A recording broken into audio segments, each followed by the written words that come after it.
Mungkin banyak orang yang tidak tahu bahwa Indonesia pernah memiliki dua sosok presiden Indonesia lain dari yang dikenal kebanyakan orang saat ini, yakni Syafruddin Prawiranegara dan Mr. Asad.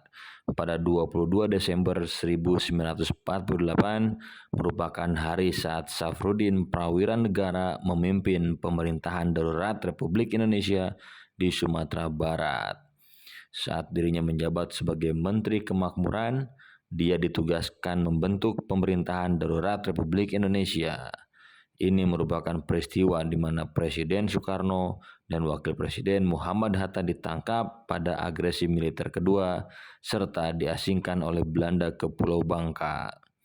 Syafruddin Prawiranegara saat itu menjabat Menteri Kemakmuran menggelar rapat karena mendapatkan informasi situasi di Yogyakarta yang memburuk lewat siaran radio meskipun kawat dari Soekarno-Hatta tak sampai di tangannya. Akhirnya, rapat di Bukit Tinggi memutuskan untuk membentuk pemerintah darurat Republik. Syafruddin ditunjuk sebagai Ketua PDRI. Tengku Muhammad Hasan yang menjabat Komisaris Pemerintah Pusat di Sumatera ditunjuk sebagai Wakil Ketua. Mereka pun menyusun Kabinet Pemerintah Darurat. Pasca menyerahkan kekuasaan PDRI, Syafruddin menjabat sebagai Wakil Perdana Menteri Republik Indonesia. Tahun 1949 lalu diangkat menjadi Menteri Keuangan tahun 49 sampai 50. Saat menjabat sebagai Menteri Keuangan, dia membuat terobosan gunting Syafruddin dan sertifikat devisa untuk mengatasi krisis. Saat Belanda melakukan agresi militernya kedua, terjadi penawanan pada sejumlah tokoh penting Indonesia seperti Presiden Soekarno dan wakilnya Muhammad Hatta, dan menyebabkan kelumpuhan pada sistem pemerintahan Republik Indonesia. Pemerintahan darurat Republik Indonesia yang dibentuk di Halaban, Sumatera Barat merupakan aksi nyata yang dilakukannya setelah Soekarno, Hatta, dan beberapa menteri lainnya ditahan oleh Belanda dalam agresi militer.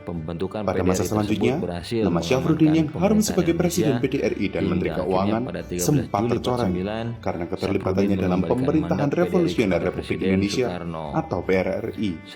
Syafruddin Prawiranegara, seorang tokoh idealis dengan paham sosialisme religius, meninggal dunia di Jakarta pada 15 Februari 1989. Karena kondisi kekosongan pemerintahan setelah agresi militer Belanda kedua dan ditangkapnya Bung Karno dan Bung Hatta. Ketika Belanda melakukan agresi militer 2 tahun 48, beberapa pemimpin Republik Indonesia seperti Soekarno, Muhammad Hatta, Haji Agus Salim, dan beberapa menteri kabinet lain ditangkap. Kekuasaan pemerintahan lalu dialihkan ke Sumatera Barat di bawah pimpinan Syafruddin Prawiranegara. Untuk mengakhiri perselisihan Indonesia dan Belanda, maka diadakan konferensi meja bundar di Den Haag Agustus 49. Salah satu hasil dari perjanjian KMB adalah penyerahan kedaulatan dari Belanda kepada Republik Indonesia Serikat.